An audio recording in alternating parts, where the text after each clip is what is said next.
Now, Rishi Sunak, he claims that the Rwanda plan is causing an influx of migrants into Ireland.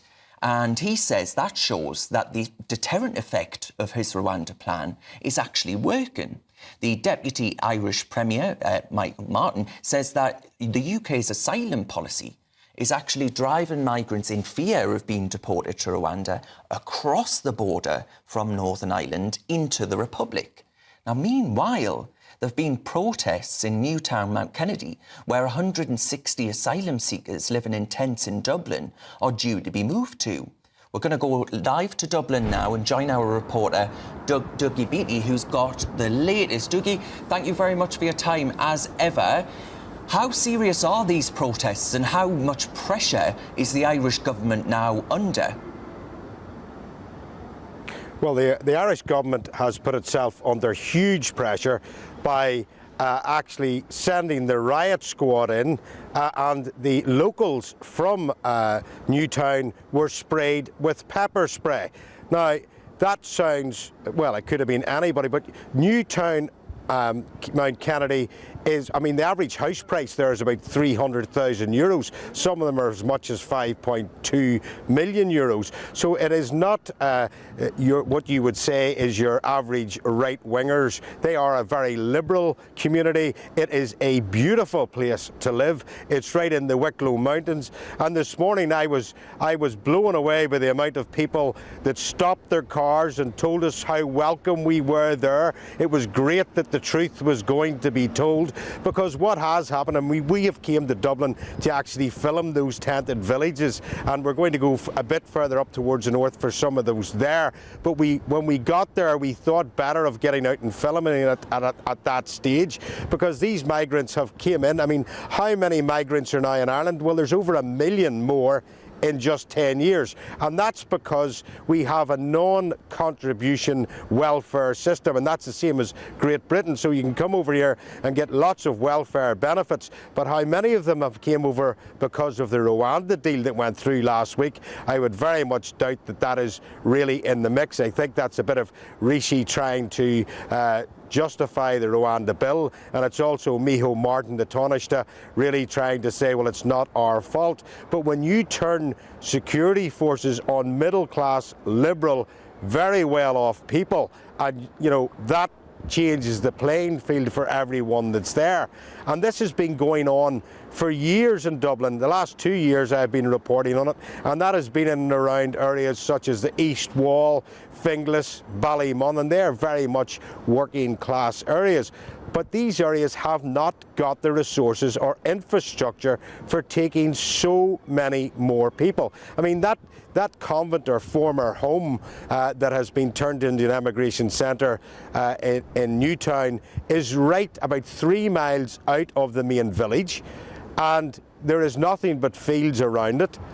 And there is nothing for these young men to do that are going to be put into these immigration centres, and even to get out of the village, which means that they're going to be stuck in that village. And that is what's worrying the villagers there. And it looks like a bad blow for the coalition government of Fine Gael and Fianna Fáil, because these are people that would have formally voted for them. And this morning I was speaking to some of the residents, one of them who was in tears, because their whole way and culture of life has been turned upside down. And on top of that, there's a GAA club. The Gaelic Athletic Association is a big player in the Republic of Ireland. It's a very good organisation. It supplies lots of community events for the communities. It really becomes a community hub. That has now been blocked off by the Garda Síochána, the Irish police, in order that these immigrants may be facilitated. So there is a problem here, and it's going to play out in these European elections during the next couple of months. Thank you very much for that, Dougie. We'll come to our panel now. That's Dougie Beattie there, in Dublin, actually, for us, our Ulsterman. Now, Emma, can I read out a couple of these comments very quickly? Judith says, why are the migrants in tents in Dublin when in the UK they can expect 5-star accommodation? And Paul says, Ireland is bringing out emergency legislation tomorrow to return these migrants to the UK. How come the Irish can do that, but we in the UK cannot return migrants to France? there's a real frustration here that actually the Irish government seem to have more gumption than the British. Yeah, although the protests there have been pretty heated. Look, I think people have very valid concerns. This isn't anti-asylum seeker if you have a valid claim. But you can't just shunt people around and dump them down in communities where they don't have adequate resources, where there isn't anything for people to do, for especially young men, for them to do. People are worried about sort of imposing mass immigration or asylum seekers arriving en masse in an area, often moving local, in an area where there isn't enough housing anyway, where maybe education and healthcare can't keep up, and just putting people down there. They're worried about cultural kind of cohesion and community relations, all of that. They're worried about crime, they're worried about safety, but also public resources, local resources. It's no wonder that urban communities in Dublin and also these rural communities, as we saw there in County Wicklow, in Mount Kennedy, it looked beautiful. Yeah. But, I mean, it's no wonder people get angry and frustrated, and that then turns into conflict. It turns into protest. It turns into, the Garda kind of pepper spraying local residents. I mean, do you think, though... This is happening all over the UK. It's happening up north. I know someone in the Isle of Sheppey, they're closing down an old people's home to house asylum seekers. Well, no wonder people get angry. Yeah. I mean, Aaron, do you think that anger needs to bear out in protest? Do you think actually people should be doing what the Irish are doing? Is that how you actually get results from a government these days? Well, in Ireland, it's a real mix, isn't it? So you've got lots of peaceful protests, but you also do have some really serious violence and vandalism going on. A few things. I think for Ireland, it's particularly difficult because a big part of their national story is emigration. And, of course, millions of people around the world can trace their ancestry back to Ireland. So it's quite hard, I think, for the Irish political elite in particular to say, we close the borders, don't let people in, because, of course, they've been championing emigration of Irish people for more than a century.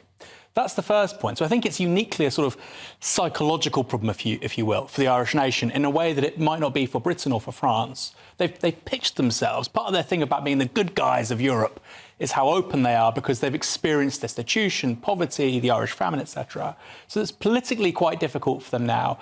Secondly, and I find this intriguing, some of the countries where a lot of these people now in Ireland are coming from are places like Georgia, Algeria. I mean, Georgia's quite a safe place. I've not been, but I hear it's quite a beautiful place. Yes. So, look, I think there is clearly a need for people fleeing terror, war, Afghan translators who worked alongside the British Army in Afghanistan during the British-American occupation there. They clearly won't be safe there. I understand a case for them being here in the UK, but somebody from Georgia, that's not asylum, let's be honest. Yeah, look, I mean, my view, just to bring this to a head, my view is that actually the asylum system is completely broken, and until we fix it, we need to stop it, right? And I realise that might seem quite a radical view, but I genuinely think we, as a nation, are heading down a path of madness if we continue this trajectory. We are, and I don't think that sounds radical. I think a lot of people would agree with you, actually. I think we are so overburdened at the moment that we need to at least close the borders until we deal with what we've got. Yeah. And then maybe start up again with a functioning Home Office. Indeed. Emma Woolf there, and was Aaron Bastani before Emma. Let's now go to a break. You're with me, Darren Grimes, on GB News Sunday. There's loads more coming up. In a few minutes, we'll be looking ahead to a huge day of football with the Premier League's top two, Arsenal and Manchester City, both in action this afternoon. That title's in the running.